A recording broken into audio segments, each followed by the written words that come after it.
Dear viewers अस्सलाम वालेकुम। जैसे कि टाइटल जाहिर कर रहा है कि आज हम स्टार्ट कर रहे हैं 10th क्लास न्यू कोर्स के मतलब चैप्टर नंबर 2 को।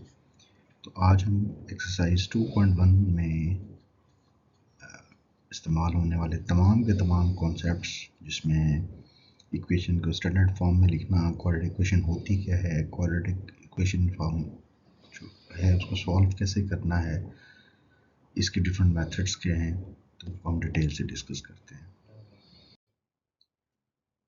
तो आइए हम बात करते हैं क्वाड्रेटिक इक्वेशन से मुतल्लिक। तो बुनियादी तौर पर इस इक्वेशन में हाईएस्ट पावर जो x की है वो 2 होती है। सेकंड टर्म बाज़ एग्जिस्ट करती है, बाज़ एग्जिस्ट नहीं करती, और कांस्टेंट एग्जिस्ट करता है। तीनों टर्म्स के कोफिशिएंट, जैसे x स्क्वायर का कोफिशिएंट a है, x का कोफिशिएंट b, जबकि कांस्टेंट c, और दरमियान में इक्वल का होना ज़रूरी है, सिर्फ 0 होगा। तो ऐसी इक्वेशन को हम क्वाड्रेटिक इक्वेशन कहते हैं, जहाँ पर a b c तीनों कोफिशिएंट्स हैं और x वेरिएबल है। यहाँ पर a कोफिशिएंट की वैल्यू कभी भी 0 नहीं होगी। अगर इसकी वैल्यू 0 होगी फिर ये क्वाड्रेटिक इक्वेशन नहीं रहेगी, क्योंकि जैसे ही हम a को 0 करेंगे तो जो इक्वेशन है वो क्वाड्रेटिक से लीनियर में कन्वर्ट हो जाएगी। तो बढ़ते हैं हम पहले क्वेश्चन की तरफ। तो इसमें हमें कहा गया है कि इक्वेशन एक दी गई है जो कि 3x - 1 is equal to 2x square. तो इसको वो कहते हैं स्टैंडर्ड फॉर्म में लिखें। तो जैसे कि हमने प्रीवियस स्लाइड में देखा कि स्टैंडर्ड फॉर्म में क्या होता है, स्टैंडर्ड फॉर्म में सबसे पहले आपके पास स्क्वायर वाली टर्म होगी, फिर x वाली, फिर कांस्टेंट, और देन इक्वल टू 0। तो इसको अचीव करने के लिए आप स्टैंडर्ड इक्वेशन देखिए तो ये है a x square plus b x plus c is equal to 0। तो यही फॉर्मेट हमने बनानी है। तो इसके लिए क्या क्या स्टेप्स फॉलो कर सकते हैं, देखिए ज़रा। सबसे पहले हम यहाँ पे 3 को इक्वेशन की दूसरी तरफ लेके जाते हैं, क्योंकि यहाँ ये प्लस है, जब ये इक्वेशन की दूसरी तरफ जाएगा तो माइनस हो जाएगा। इसी तरह अगर हम इन तमाम को एक तरफ ले आएँ तो आप देखिए कि 2x स्क्वायर प्लस में, माइनस 3x माइनस में, जबकि ये 1 जब इक्वेशन की दूसरी तरफ जाएगा तो प्लस 1 हो जाएगा, इक्वल टू 0। तो ये इसकी स्टैंडर्ड फॉर्म जो है वो हमारे पास डेवलप हो चुकी है, जिसमें 2 3 कोफिशिएंट्स हैं x के, जबकि 1 इसमें कांस्टेंट है। तो इस तरह से हम जानते हैं, चूँकि एक्स स्क्वायर का जो कोफिशिएंट है उसे a कहते हैं, x के कोफिशिएंट को b, और जो कांस्टेंट है उसे c से रिप्रेजेंट करते हैं। तो इस तरह हम a की वैल्यू 2, b की वैल्यू -3, जबकि c की वैल्यू -1, c की वैल्यू 1 तक पहुँच जाती है। जी, तो यहाँ क्वेश्चन दिया गया है कि सॉल्व द फॉलोइंग इक्वेशन। तो हमें कहा गया कि इक्वेशन को सॉल्व करें, तो मेथड तीनों हैं, लेकिन हम पहला मेथड यानी फैक्टराइजेशन यूज़ करते हैं। तो मिड ब्रेक मेथड क्या कहते हैं कि अगर आपने -6 इसका कोफिशिएंट है, आप देखिए -6 है, ये -6 कांस्टेंट है, और जबकि x का कोफिशिएंट 1 है। इन दोनों को अगर हम मल्टीप्लाई करें तो यू विल गेट 6। अब हमें इसके पेयर्स बनाने हैं, तो पेयर्स इसके क्या बन सकते हैं, पेयर्स इसके बनेंगे +2 और -3। अगर हम 3 और -2 वाला पेयर लें, रिजल्ट तो उसका भी 6 आएगा, लेकिन उन दोनों को सम करने पर जो रिजल्ट है वो आपके पास क्या आता है, सम आपके पास -1 नहीं आएगा, +1 आएगा। तो इसलिए पेयर इसके बनने चाहिए 2 और -3। तो हम 2 और -3 वाला पेयर बनाते हैं। तो अगर हम इन पेयर्स को लेते हैं तो x square plus 2x minus 3x minus 6, तो पहली दो टर्म्स का अलग पेयर बन जाएगा, दूसरी दो का अलग। ये देखें, जैसे ही हम इनको पहली दो टर्म्स को सेपरेट कर देंगे और जो अगली दो टर्म्स हैं इनके पेयर्स बना के इनसे हम कॉमन लेते हैं। तो जो पहली दो टर्म्स हैं इनमें से कॉमन x आ जाएगा और अंतर आ जाएगा x+2। जो अगली दो टर्म्स हैं इसमें से -3 कॉमन आ जाएगा और x+2। आप देख रहे हैं कि x+2 दोबारा से कॉमन है, तो फिर कॉमन ले लें, तो पहली टर्म में से x और दूसरी में से -3, इस तरह इसके फैक्टर्स कंप्लीट हो गए। तो अगर हम इन दोनों को बारी बारी इक्वल टू 0 पुट करें तो x की एक वैल्यू आपके पास -2, जबकि दूसरी वैल्यू आ जाएगी +3। तो इस तरह से सोल्यूशन सेट में इसके दो टर्म्स आ जाएंगे, -2 और 3। हम आगे बढ़ते हैं मेथड नंबर 2, जो कि है completing the square method. I again repeat, completing the square method. तो इसका तरीका ये है कि जो आपको इक्वेशन दी गई है इसमें एक्स स्क्वायर का जो भी कोएफिशिएंट है उसको 1 बनाना है, और 1 बनाने के लिए आप देखिए एक्स स्क्वायर के साथ 2 मौजूद है, हम पूरी की पूरी इक्वेशन को 2 पर डिवाइड कर देंगे। तो सिंप्लीफाई करने पर आंसर क्या आ जाएगा, X square plus 5/2 X plus 1 is equal to 0। अब इसमें अगला स्टेप ये होता है कि जो आपके पास कांस्टेंट है इसे इक्वेशन की दूसरी तरफ ले जाएं, चूँकि एक्स में यहाँ पे +1 है तो अगर इक्वेशन की दूसरी साइड पर लेके जाएं तो -1 हो जाएगा। फर्दर अगर हम इसको देखें तो जो मिडिल टर्म है यानी x के साथ कोएफिशिएंट है वो है 5/2। दरअसल इसको हमने हाफ करना है, जब इसको हाफ किया जाए तो ये आ जाएगा क्या, 5/4। तो स्क्वायर कंप्लीट करने के लिए आपकी जो सेंट्रल टर्म है इसका हाफ आ गया 5/4। तो आप 5/4 का स्क्वायर इक्वेशन की दोनों तरफ ऐड कर देंगे। तो 5/4 का हम स्क्वायर लें तो ये 25/16। इसको इक्वेशन की दोनों तरफ ऐड किया, देखें लेफ्ट हैंड साइड पे भी ऐड हो गया, राइट हैंड साइड पे। लेफ्ट हैंड साइड पे आप देखें ये जो तीन टर्म्स हैं ये मिलके एक परफेक्ट स्क्वायर बनाएंगी, जिसमें स्क्वायर ऑफ द फर्स्ट है, स्क्वायर ऑफ द सेकंड है और दरमियान में 2a भी वाली टर्म है। तो इसे हम कर सकते हैं क्या कि ये फर्स्ट प्लस सेकंड स्क्वायर, जबकि इसको हम राइट हैंड साइड को थोड़ा सिंप्लीफाई कर लेंगे। तो लेफ्ट हैंड साइड पे आ जाएगा x प्लस 5/4 होल स्क्वायर, जबकि राइट हैंड साइड को सॉल्व करें तो 9/16, क्योंकि 16 एलसीएम आ जाएगा, सिंप्लीफाई करेंगे तो 9/16 बनेगा। तो फाइनली इक्वेशन ये आ गई। तो चूंकि लेफ्ट हैंड साइड पे स्क्वायर मौजूद है और हमें x की वैल्यू लेनी है तो हम स्क्वायर रूट ले लेंगे। तो जैसे ही स्क्वायर रूट लेते हैं तो स्क्वायर रूट लेने पर 9 का स्क्वायर रूट 3, 16 का 4 और साथ में प्लस माइनस को अब 2 बार ब्रेक कर लेंगे, एक बार प्लस में यानी -5/4 इक्वेशन के उस तरफ जाके और प्लस 3/4। तो एक बार हम क्या करते हैं इसे प्लस और दूसरी बार माइनस। तो अगर हम इन दोनों को प्लस करते हैं तो रिजल्ट सिंप्लीफाई करने पर -1/2 आएगा, और अगर माइनस करते हैं तो रिजल्ट -2।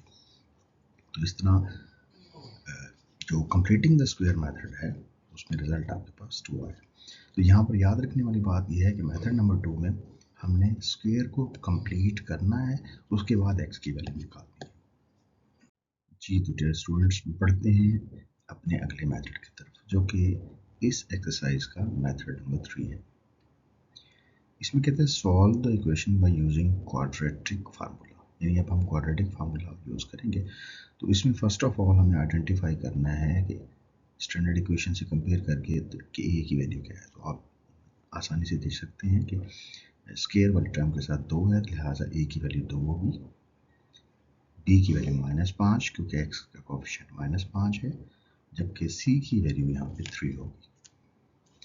तो बड़ी आसानी से आपने इसी तरह ए बी और सी तीनों की वैल्यूज आपने देखी हासिल कर ली। अब क्वाड्रेटिक फार्मूला है क्या है, ये होता है जी x is equal to -b plus -b square -4ac whole to है। तो b की जगह आप -5 पुट करें जहाँ जहाँ दिखाई देता है, इसी तरह a की जगह आपने 2 पुट करना है, जबकि c की जगह 3, और फिर a की जगह नीचे ओवर में भी 2 डाल दें और सिंप्लीफाई करें। तो जैसे ही हम सिंप्लीफाई करते हैं बाहर वाली टर्म तो जो है वो एज इट इज़ आ जाएगी, जो दरमियान वाली अंडर रूट वाली टर्म है इसको आप सिंप्लीफाई करेंगे तो रिजल्ट 1 आ जाएगा। तो लिहाजा फाइनल आंसर क्या आ जाएगा, 5 + -1/√4। और आप जानते हैं 1 का अंडर रूट 1 ही होता है।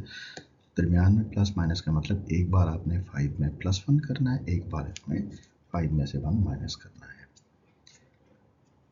तो जब हम प्लस करेंगे तो रिजल्ट आ जाएगा 3/2, और जब माइनस करते हैं तो रिजल्ट आ जाएगा 1।